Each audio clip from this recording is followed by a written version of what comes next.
My name is Sam Cook. I'm an owner-operator of Hemp company. I wanted to talk about testing. So, with testing, generally we're going to have 4 tests. A compliance test, a potency test, germination test, and a feminization test. A compliance test is going to be a pre-harvest test administered by your Department of Agriculture.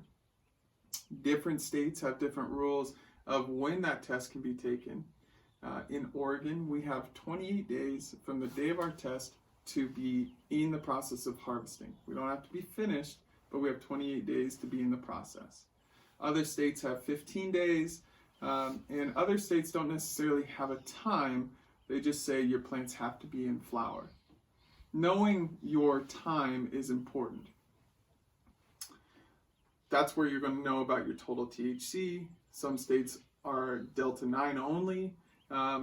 As a genetics company, we have to be compliant from a total THC standpoint because we are selling into states that sometimes have total THC. Next test is going to be a germination test.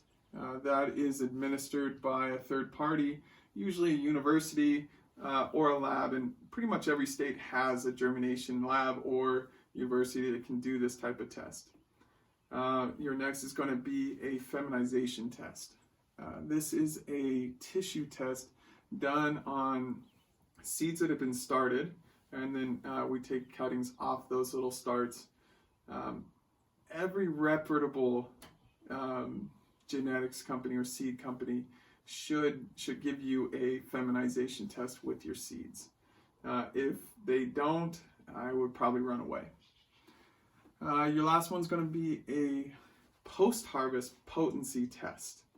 Now, this is not a compliance test. This is when you're looking at the cannabinoid levels, the different CBD, CBG, CBN, if you want to get wild.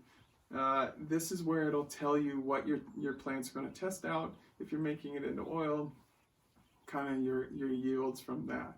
At this point, total THC is not as important as long as there's a compliance test beforehand. Hopefully this helps to somewhat shore up some of the questions you have with testing. Feel free to send us questions or comments below or a message. Thank you.